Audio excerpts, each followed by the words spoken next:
Hello dear friends, welcome to MK legal Shiksha the way of learning. आपके YouTube channel पर फिर से आपका स्वागत है। सिविल प्रोसीजर कोड 1908 की सीरीज में आज जो टॉपिक है वो सिविल प्रोसीजर कोड के किसी भी सिविल सूट के लिए मोस्ट इम्पॉर्टेंट स्टेज है। अगर आप एक जुडिशियल अफसर हैं तो आपको सबसे इम्पोर्टेंट काम सबसे पहले यही करना है। इससे पहले कि अपने वीडियो के साथ हम आगे बढ़ें तो आप मेरे चैनल को सब्सक्राइब जरूर कर लें और साथ ही बेल आइकन को भी प्रेस करें जिससे आपको नए नए वीडियोस के अपडेट्स मिलते रहें। सिविल प्रोसीजर कोड में आज हम बात करेंगे सेटलमेंट ऑफ इश्यूज की and determination of suit on issue of law और ऑन इश्यूज एग्रीड अपॉन।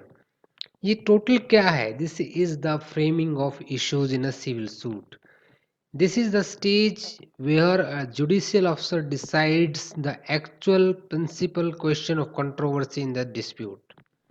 यहाँ पे न्यायालय देखता है कि ऐसे कौन से इश्यूज हैं जिनके ऊपर कोर्ट को डिसीजन देना है, और सीपीसी में इसका प्रोविजन दिया गया है ऑर्डर 14 में। तो अपने वीडियो के साथ आगे बढ़ते हैं।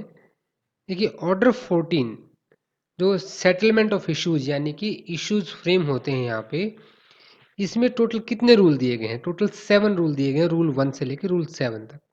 ऑर्डर 14 को स्टडी करने से पहले देखिए, ऑर्डर 10 में आप क्या करते हैं?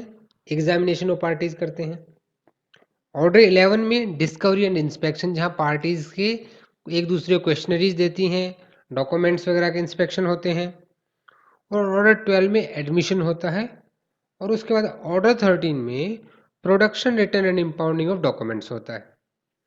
ऑर्डर 10 से लेके 13 तक कोर्ट इस बात का निचोड़ निकाल लेता है कि इश्यूज क्या है, और उसी के आधार पर वो ऑर्डर 14 में फ्रेमिंग ऑफ इश्यूज करता है। ये बहुत ही वाइटल पॉइंट होता है किसी भी सिविल सूट में, क्योंकि जो रिलीफ साउट किया है, रिलीफ की डिमांड की है प्लेंटिफ ने, उनमें एक्चुअल डिस्प्यूट के इश्यूज क्या हैं, और इन इश्यूज के आधार पर ही आपका जजमेंट और डिक्री आएगा। अभी रूल 1 को देखते हैं।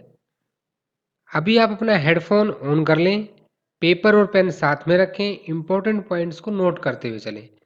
स्लाइड में सब कुछ लिख पाना संभव नहीं होता है, तो जो वर्बल लेक्चर है साथ साथ में आप वर्ड्स को भी जो सुन रहे हैं उसमें अगर कोई इंपॉर्टेंट बात आती है तो उसको भी नोट करते हुए चलें। अभी हम बात कर लेते हैं रूल 1 की। रूल 1 है फ्रेमिंग ऑफ इश्यूज। देखिए, सब रूल 1 ऑफ रूल 1 क्या कहता है कि इशू वो होते हैं जो कि मैटेरियल प्रोपोजिशन ऑफ फैक्ट और law is affirmed by one party and denied by other party. जब कोई एक पार्टी उसको के लिए यस बोलती है और दूसरी नो बोलती है, यानी उनके बीच में कंट्राडिक्शन हो जाता है, तो इशू अराइज होते हैं। सब रूल 2 कहता है कि जो material propositions are those proposition, भाई ऐसे कौन से प्रोपोजिशंस होंगी जो मैटेरियल होंगी, वो प्रोपोजिशन ऑफ लॉ और fact which a plaintiff must allege in order to show a right, और to show defendant must allege in order to constitute his defence. यानी कि प्लेंटिफ तो क्या करेगा, वो आरोप लगाएगा, और डिफेंडेंट क्या करेगा, उसको मना करेगा, अपने डिफेंस में उन चीजों को मना करेगा कि ऐसा नहीं हुआ है। सब रूल 3 कहता है each material proposition affirmed by one party and denied by other shall form the subject of distinct issue. ये कहता है कि प्रत्येक आपका जो हर एक मटेरियल प्रोपोजिशन है वो एक पार्टी के द्वारा अफर्म किया जाएगा, उसको बोलेगी कि ठीक है यस ऐसा है, और दूसरी पार्टी के द्वारा डिनाई किया जाएगा, और ये दोनों ही जो है सेपरेट इश्यूज, डिस्टिंक्ट इशू बनाएंगे। और इशू जो है दो तरह के होते हैं, आप इस चीज को समझिए। एक होता है इशू ऑफ फैक्ट और एक होता है आपका इशू ऑफ लॉ। रूल 1 का सब रूल 5 यहाँ पे क्या कहता है कि एट द फर्स्ट हियरिंग, ये क्या बता रहा है यहाँ पे, ड्यूटी ऑफ द कोर्ट बता रहा है कि इश्यूज फ्रेम करने में कोर्ट की क्या ड्यूटी रहेगी। तो फर्स्ट हियरिंग में कोर्ट क्या करेगा, court shall after reading the plaint, जब वो प्लेंट को भाई पढ़ चुका होगा, रिटन स्टेटमेंट जो प्लीडिंग आई है उनको, and after the examination under rule 2 of order 10। Order 10 में एग्जामिनेशन ऑफ पार्टीज होता है, उन पार्टीज को एग्जामिन कर चुका होगा, और उनका जो प्लीडर के द्वारा पार्टीज के जो बातें सुन चुका होगा, और उसमें वो ये असरटेन करेगा कि कौन सी ऐसी मटेरियल प्रोपोजिशंस थी, कौन से दोनों पार्टीज के ऐसे विचार, ऐसी बातें थी ऑफ द फैक्ट और ऑफ द लॉ, जो किसी फैक्ट्स के बारे में या लॉ के बारे में बता रही हैं।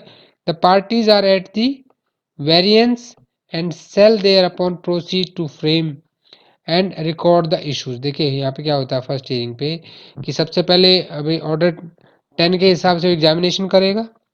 जो पार्टीज ने अपनी प्लीडिंग्स दी हैं, प्लेंट और रिटर्न स्टेटमेंट, जो इसका डिस्कवरीज में जो क्वेश्चनरीज के आंसर्स दिए हैं, उन सब के बेसिस पे और पार्टीज को थ्रू देयर प्लीडर एग्जामिन करने के बाद कोर्ट यहाँ पे इश्यूज को फ्रेम करता है। इश्यूज फ्रेम सबसे इंपॉर्टेंट यहाँ पे क्यों है? क्योंकि it is the bound duty of court to make the dispute very very narrow between both the parties. जो एरिया ऑफ कॉन्फ्लिक्ट है उसको बहुत ही कम करना है और जो एक्चुअल प्रिंसिपल क्वेश्चन है कंट्रोवर्सी में उसी को डिसाइड करना है। क्योंकि इशू अगर अच्छे से फ्रेम नहीं होंगे तो ये इनजस्टिस हो जाएगा। सब रूल 6 कहता है यहाँ पे कि nothing in this rule requires the court to frame and record issued where the defendant at the first hearing of the suit makes no defence. यहाँ पे कहता है कि अगर फर्स्ट हियरिंग पे जो आपका रिटर्न स्टेटमेंट में उसने कोई डिफेंस नहीं लिया डिफेंडेंट ने, अब डिफेंस ही नहीं लिया, इसका मतलब उसने भाई प्लेंटिफ की बात को मान लिया है, तो वहां पे न्यायालय को इश्यूज फ्रेम करने की कोई आवश्यकता नहीं है। Rule 2 of order 14, court to pronounce judgement on all issues. Court ने जितने इश्यूज फ्रेम किए सभी के ऊपर अपनी जजमेंट देनी होगी। Notwithstanding that a case may be disposed of on a preliminary issues, the court shall subject to the provision of sub rule 2 pronounce judgment on all issues। पहले आप सब रूल 2 देखिए यहाँ पे क्या कहता है। सब रूल 2 कहता है कि where issues both of law and of the fact arise in the same suit. जब इश्यूज जो हैं, जो इश्यूज ऑफ लॉ थे एंड इश्यूज ऑफ फैक्ट थे, वो एक ही मुकदमे में आ जाते हैं, एक वाद में उपस्थित होते हैं। The court is of the opinion that the case or any part thereof may be disposed of on the issue of law only. It may try the issue first if the issues relates to। देखिए यहाँ पे एक चीज बड़ी important है समझने की। अगर न्यायालय को लगता है कि भाई इशू ऑफ फैक्ट और इशू ऑफ लॉ आ गए हैं तो पहले इशू ऑफ लॉ को उसको करना है, डिसाइड करना है। इशू ऑफ लॉ क्या रहेंगे? देखिए ज्यूरिसडिक्शन है कि नहीं, ये एक इशू ऑफ लॉ है। भाई सूट पे कोई बार तो नहीं है किसी दूसरे ऐसे एक्ट लॉ से जो अभी है, या फिर किसी ऐसे पर्पज से, जैसा कि भाई कोर्ट को लगता है कि वो पहले कोई डिसाइडेड तो नहीं है, उस सूट किसी वजह से बार तो नहीं हो गया है। और अगर ऐसा लगता है तो it thinks fit postpone the settlement of the other issues until after the issue has been determined and may deal with the suit in accordance with the decision of that issue. ठीक है, तो वहां पे अगर लगता है कि बार है किसी उससे तो वहां पे पोस्टपोनमेंट कर सकता है कि इशू का सेटलमेंट हम बाद में करेंगे, पहले देखते हैं कि इसमें इशू ऑफ लॉ पे काम। भाई अगर ज्यूरिसडिक्शन ही नहीं होगा तो इशू फ्रेम करके क्या करेगा? वो अगर बार है किसी लॉ से तो उसको आगे ट्रायल करने का क्या फायदा है? तो ये बहुत ही इंपॉर्टेंट स्टेज होती है इशूज फ्रेम में।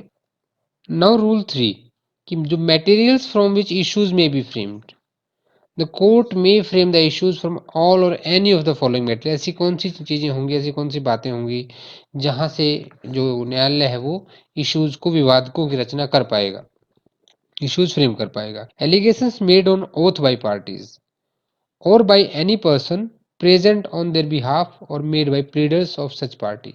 या तो पार्टियों ने स्वयं या उनके द्वारा कोई उनका एजेंट या उनके वकील ने एफिडेविट के द्वारा ओथ पर जो एलिगेशंस लगाए हैं उनके आधार पर, या वो एलिगेशंस जो उनकी प्लीडिंग्स में और जो इंटेरोगेटरीज में क्वेश्चनरीज दी गई थी उन इंटेरोगेटरीज के आंसर्स में, और the contents of the document produced by either party, या फिर जो सपोर्ट में डॉक्यूमेंट उन्होंने दिए थे उनके आधार पर ही न्यायालय जो सारे इश्यूज फ्रेम करता है।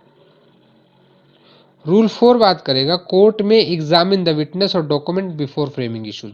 हम बात कर चुके हैं, देखिए इश्यूज को फ्रेम करना सबसे इंपॉर्टेंट स्टेज होती है। सुप्रीम कोर्ट ने कई सारे सिविल सूट्स में कहा है कि अगर आपके इश्यूज फ्रेम नहीं हो पाते हैं ढंग से तो वहां पे इनजस्टिस हो जाता है, केस का जो डिसीजन है वो सही नहीं हो सकता, व्यक्ति को न्याय नहीं मिल सकता है।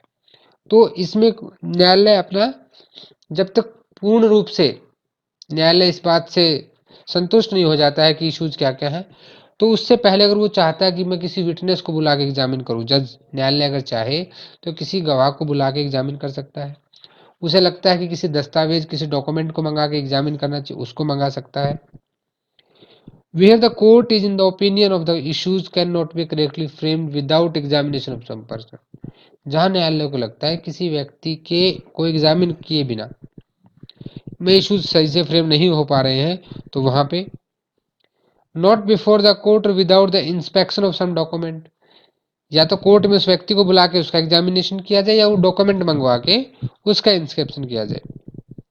It may adjourn the framing of issues to a, वो इश्यूज फ्रेम करने की डेट को पोस्टपोन कर सकता है। ये बहुत इंपॉर्टेंट है जो मैंने बोल्ड में किया है, नॉट लेटर देन 7 डेज। आपने देखा होगा जब ऐसे इश्यूज फ्रेम की स्टेज आती है तो न्यायालय एक एक हफ्ते की डेट्स देता है, तो 7 डेज से ज्यादा उसको एडजर्न नहीं करना है, 7 डेज के लिए एडजर्न कर सकता है। And may subject to any law timing in force compel the attendance of person और प्रोडक्शन ऑफ एनी डॉक्यूमेंट। अगर उसे कोई विटनेस बुलाना तो उसको बुलवा सकता है थ्रू दी प्रोसेस ऑफ सम्मन, या कोई दूसरी प्रोसेस अगर उसको सही लगती है, और उस डॉक्यूमेंट को ही मंगा सकता है जो उसे उचित लगता है। एग्जाम पॉइंट ऑफ व्यू के लिए यहाँ पे सबसे इंपॉर्टेंट ये चीज है, इसको नोट कर लीजिएगा कि जब इश्यूज फ्रेम करने के लिए अगर कोर्ट चाहता है कि उसको किसी व्यक्ति को एग्जामिन करना है गवाह के तौर पर, या किसी दस्तावेज को एग्जामिन करना है, तो वो एडजर्न कर सकता है, और वो adjournment not later than 7 days. Rule 5, power to amend and strike out the issues. Issues frame हो जाते हैं, बाद में न्यायालय को लगता है कि नहीं कोई इशू गलत फ्रेम हो गया, या न्यायालय को लगता है कि इस इशू को तो अमेंड कर देना चाहिए, या न्यायालय को लगता है कि कोई नया इशू अराइज हो गया उसे भी अमेंड करना चाहिए। तो कोर्ट क्या कर सकता है, देखिए न्यायालय के पास खुद का डिस्क्रिप्शन होता है। कोर्ट में at any time before passing A degree, इसका देखिए जब आपको ऑब्जेक्शन आपने पढ़ा होगा बहुत जगह पे कि at the earliest possible opportunity होता है, लेकिन ये काम तो क्या है, ये पावर है न्यायालय की। न्यायालय की जितनी पावर है सिविल सूट्स में वो एट एनी स्टेज मिलेंगे आपको।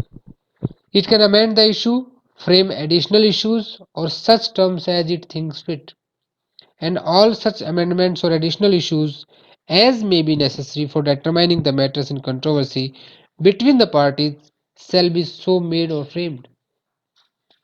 आप समझ गए होंगे अच्छे से इसकी लैंग्वेज।